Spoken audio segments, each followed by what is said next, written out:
Welcome to the definitive guide to success after iOS 14. If your ads are still dying after a couple of days or a couple of weeks, and you don't have a system and process for repeatable, scalable results, and you're still worried about attribution or measurement in a way that relies on giving credit to specific platforms and trying to scale off of nonsense metrics like ROAS or MER or CTR or CPC or CPM or any of these other nonsense metrics, and you want to be successful and scalable and have confidence in your success in the next year, 2 years, 3 years, 5 years, 10 years of your career, this is everything that you need to know. Let's get down to the bottom of it right here. Success after iOS 14. Let's go.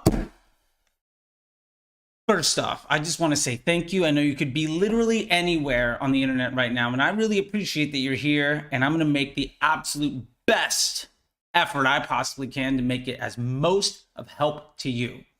That being said, I really appreciate it. Go ahead and subscribe, hit like if you like things, and feel free to ask any questions you have in the comments below. Let's get started. So, first thing, creative testing. Now, I want to kind of break a little bit of a myth and debunk some stuff here. First off, the ads do the targeting. In every optimized CPM environment, this isn't up for debate. Your content does your targeting. Facebook and TikTok and YouTube, and to a lesser extent, Pinterest and Snapchat, what you see is curated to give you an experience that you like to keep you on the platform and keep you coming back. Because of this, your ads, your content is shown to the people who are going to have the most positive experience on the platform when they see it. The average person swipes the height of the Eiffel Tower on a daily basis. Your job is to stop that scroll and give them an experience that it will make them want to come back to Facebook again, or to Instagram, or any other platform you're advertising on. So that being said, your creative, your ads, your copy, do all of the targeting work. You want to target dog owners? Make an ad that says, "Are you a dog owner?" Because remember, interest groups are trash. 1/3 of the people in that interest group shouldn't be in there anyway, and half the people in that interest group don't feel positively about what you're saying. So 2/3 of every dollar you're going to be using aren't going to anybody that actually wants to see what you're saying. So you're wasting 2/3 of every dollar actually providing negative impressions and bad experiences to people. So if you're not doing broad targeting, letting your ads conduct the customer journey for you, you are setting yourself up to fail. That is not really an opinion. That's just what's going on. There's a reason why your CPMs might be over $15, $20, $30. And it's because you're not giving the platform the priority to say to your business partner, "I respect your needs, and we are going to work together to give you exactly what you need in a way that is best for my business." Now, the way that we actually do that inside of Facebook is prioritizing the customer experience and ultimately giving the users the best content that they want to see so that Facebook can show it to the right people so that they can enjoy their experience. Now, in Facebook, the way they measure that is what's called estimated action rate. And what you pay in the auction is your bid and your budget and your estimated action rate. So what you are paying to get that sale or that lead is extraordinarily dependent on how likely people are to respond positively to your content. The more content you have that people respond negatively to, the more you're going to pay to even show your content to anybody, because you, if you don't care about the end user experience, are a liability to Facebook's business objective. Basically, you're in a partnership, and every time you pick up the phone or have a conversation with your business partner, you give them the finger and demand money. That's not a relationship that will work out well for you. Facebook is an experiential demand and intent creation device using market research to prime and condition people to take specific actions. It is not a demand or inventory-based platform like search or email or display, where you don't have the ability of curating a relationship.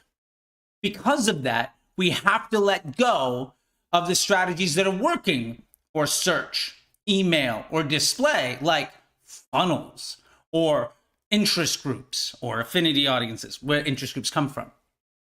All of these distractions to your success are liabilities to your long-term growth.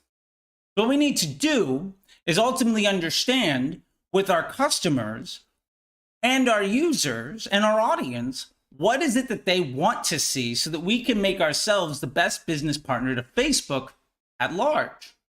Now, that being said, there is an extremely valuable tool at Facebook that objectively there is no better option at doing this at scale. It's called dynamic creative. Now, you see a lot of people fight against the idea of using dynamic creative. And to be completely honest, it's because they are wrong about how they want to approach Facebook. Flat out. If you are making specific posts to guess what users want to see, to force your opinion on complete strangers, you are going to lose to the person that uses dynamic creative.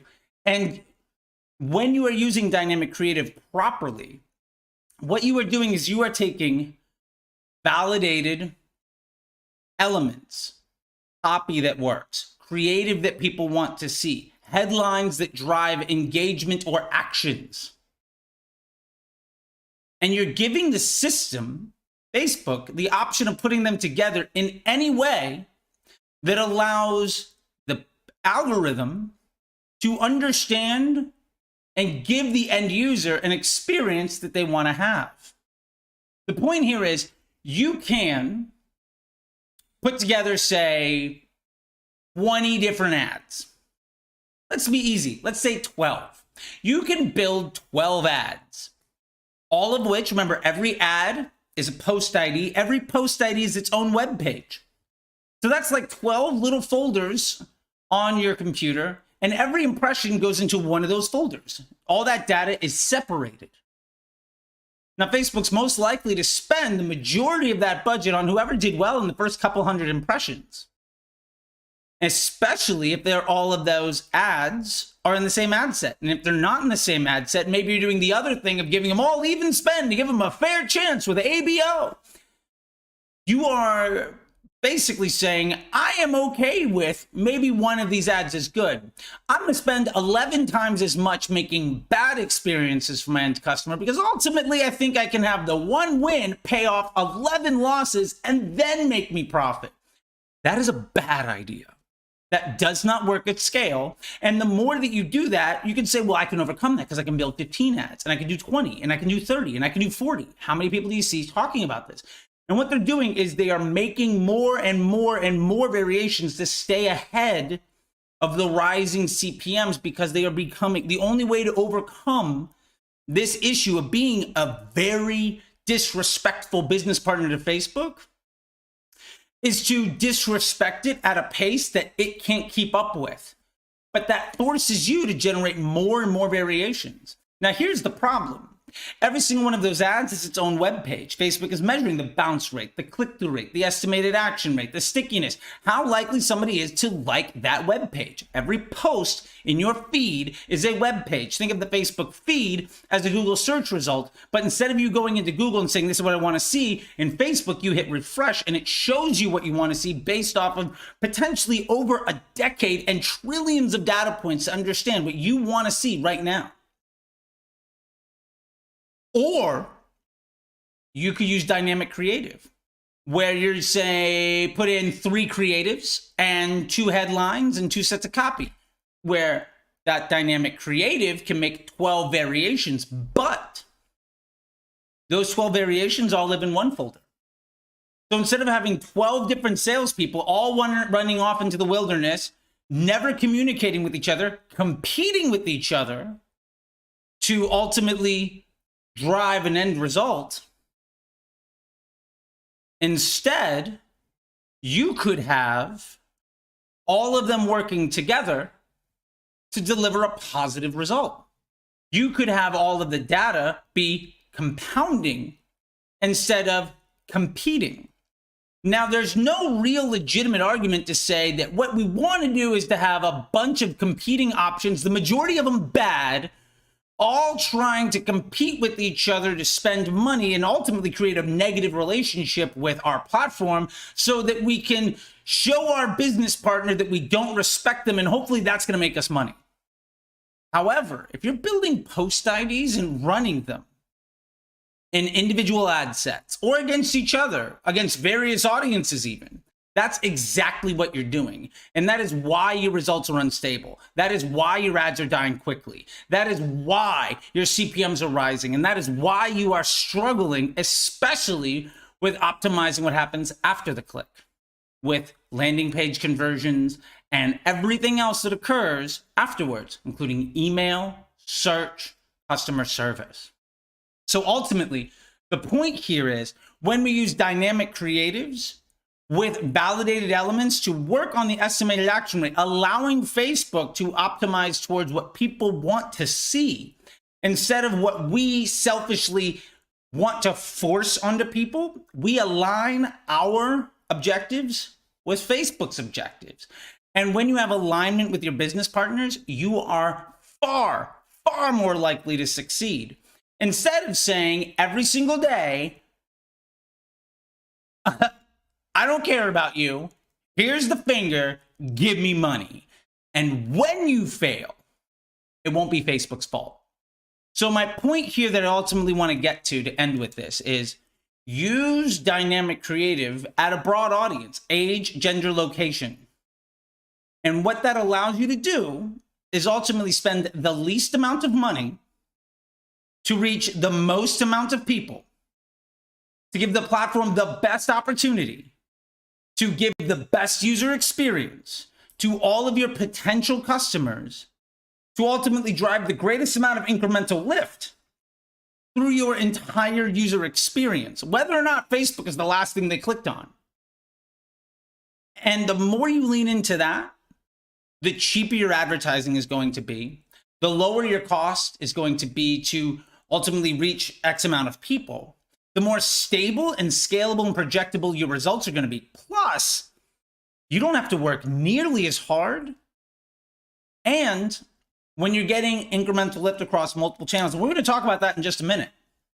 When you stop focusing on who gets credit and stupid arguments like attribution, which is basically a 2 decades old lie and sales pitch, actually it's almost 30 years old, sales pitch from folks that didn't understand what Facebook was or email or search or at that time what digital marketing was at all. When you get out of that used car salesman sales pitch lingo, you can start making really good results instead of prioritizing trying to look smart and make Facebook look good. And at the end of the day, isn't that what we're all hoping for? Long-term success with stable, projectable results that actually requires far less work to make ourselves a much better business partner to all of the efforts that we have. That's point number 1. Point number 2 in success after iOS 14 is really measuring for incremental lift and focusing on PSM. So we're going to focus on these 2 parts here. So number 1, incremental lift. Let's debunk the idea of attribution. Number 1, attribution is a lie. Bottom line, there is no way that you could realistically say that all of your customers behave in the same way. There is no way that you can say one ad takes credit for the sale. That's nonsense. There's no way that you can say, well, this ad did everything. This search thing did everything. That does not actually match the way users do anything, the way that any person behaves. You might buy because of a certain string of impressions and conversations and exposure to marketing materials that I might never have. We might buy the same thing, but the attribution of who gets credit for the sale has nothing to do with the audience or the ad that drove the result. Those are the things that are lucky enough in that false equivalency used car salesman thinking to be the last touch point. So we have to ultimately move away from this nearly 3-decade-old lie, and again, sales pitch from people that didn't understand what they were doing, and start to move into a concept of incremental lift. When I do the job well, and I have the best relationship I can with my partner, and I invest more with that partner, do I get a return above and beyond my investment? If the answer is yes, great. If the answer is no, then you have work to do.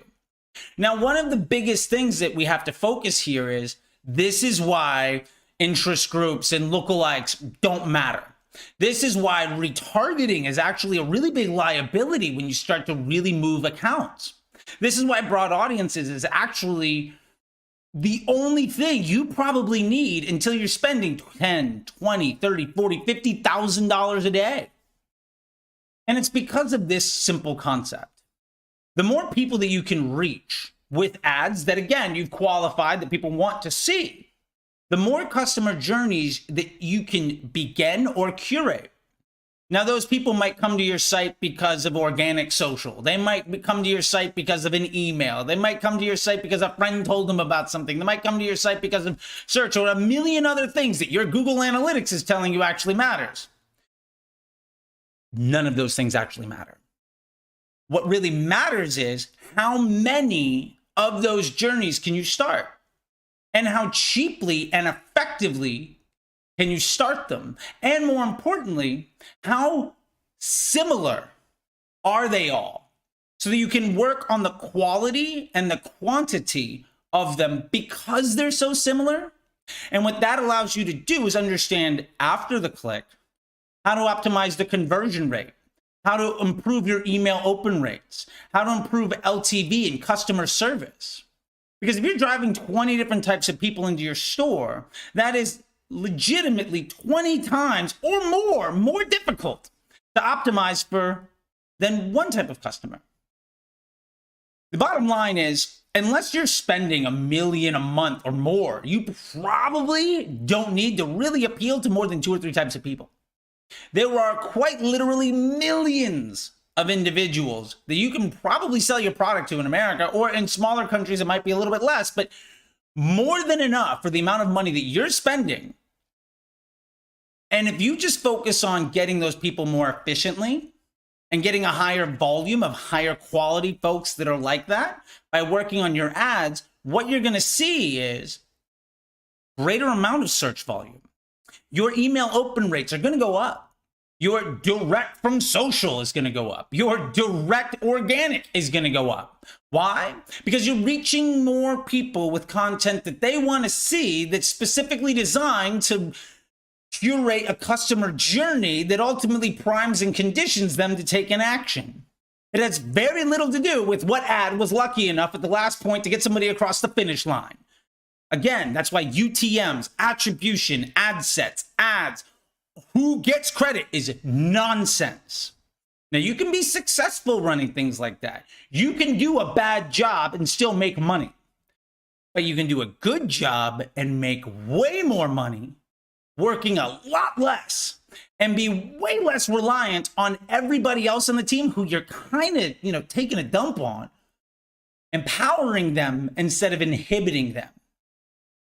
Teamwork is way more effective than trying to take credit for the work that everybody else is doing, which when you are running these smaller audiences, when you are running retargeting, when you are trying to complicate things, your success is specifically built on the back of other people's work, and you're trying to take credit for that work to validate your own efforts.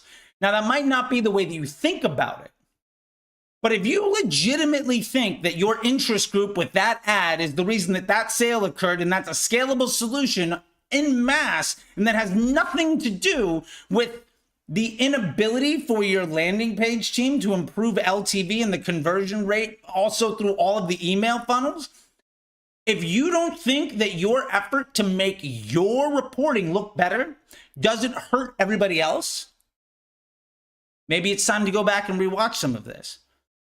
Because remember, what matters most is the highest volume of highest quality people to generate what we call incremental lift across a successful business model. Ultimately, Facebook shouldn't be your source of sales. Facebook is the thing that amplifies everything else. And if it amplifies everything else, then when we try to optimize it to take credit for everybody else's work, we're undermining everybody else, not amplifying them. We're like that manager who takes credit for every idea that their team presents to them. You didn't do that. And one of the ways that we can tell for sure that you didn't is what happens when people just stop running all those other things. Your results are going to get worse. And when you start to really embrace incremental lift, running it broad with dynamic creatives, working on estimated action rate to really improve the customer journey, when you turn your ads off, everybody else is going to get worse because you're amplifying their efforts, not stealing from them. Now, the other part in here that we talked about is PSM. And I want to touch base on that really quickly for a second. PSM is profitable scaling margin. Basically, how much money can you make off of the customer journey for a specific product or offer? Now, a lot of you are, with your best efforts, probably promoting 2, 3, 4, 5, 6, 10 different products. That's a mistake. If you're promoting more than one product, I really hope you are spending thousands of dollars a day. Here's the problem. In PSM, profitable scaling margin, we are looking at the lifetime value of the customer divided by how much it costs to acquire them and how much it costs to get that product into their hands. That's ultimately the total margin on that customer. Now, you might get a ROAS of a 5 on some sale. But if that product costs a lot to make and the LTV wasn't that much better than your cost per sale and the cost to make it, that 5x ROAS might mean that you lost 10 cents. Let me give you an extreme example. I was running lead gen for Nissan to do the alpha for the lead gen ad unit. It cost me maybe $50 to get somebody to go into a sale, to go into a test drive for Nissan Sentra, $25,000 car. Now, the conversion rate on that was pretty good. If you're taking a test drive of that car, more than half of the people are buying it. So let's just say half of the people bought it. Well, my Facebook ROAS would be a 250. Does that sound reasonable? No. But if 1 out of 2 leads drives the sale of a $25,000 vehicle, my Facebook ROAS is a 250, and that's what you're saying all the time. So my point is, instead of trying to focus on the best ROAS of everything, understand the profit margin per sale. I'll give one other example about this. Alcohol delivery-based brand here out of LA, they had a Facebook rep, guru expert guy, running their Facebook ad account, and they could not scale past about $400 or $500 a day.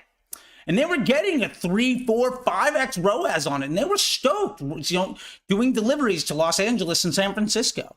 Good for them. When we started focusing on PSM, incremental lift, what we call ecosystem ROAS, and really optimizing our creatives to be good partners to Facebook, we pivoted from trying to make Facebook look good to getting a $20 to $30 profit per customer. When we did that, we could raise our spend from $400 or $500 a day to $3,000 to $4,000 a day. What do you think happened to the cash flow of that business when we were able to 6 to 10x daily spend and profit on every single one of those customers? What do you think happened to their bottom line? What do you think happened to their month-over-month profit margins? Now, some days our Facebook ROAS looked like a 4. Some days it looked like a 0.4. But I didn't care because we weren't worried about taking credit. Ultimately, we concerned ourselves with making money by being a team player. And what that looked like more than anything was we figured out what offer could we get a sale for and deliver to the customer with the largest margin between that front end and the LTV of the customer. We looked at, well, this offer, we might break even, but we know somebody's likely to buy 2 or 3 times after that. So we can 3x our money if we break even selling this because that's how much that LTV is worth. That's a 1x ROAS for a 3x return. That's how you start to make money. We didn't care about ROAS or MER because, look, those numbers don't mean anything. And if you feel like they do, let me ask you a question. If you run an email campaign on Black Friday sale and your Facebook ROAS comes in at a 10, does that mean you did a good job? The answer is no. Think about it. Now, the last thing I want to cover today is something that's really important. But I just want to say, if you're still here watching this, go ahead and give a like. It means the world to me. and subscribe and tell your friends. Now, the last thing we want to focus in on here is repeatable and scalable systems and process.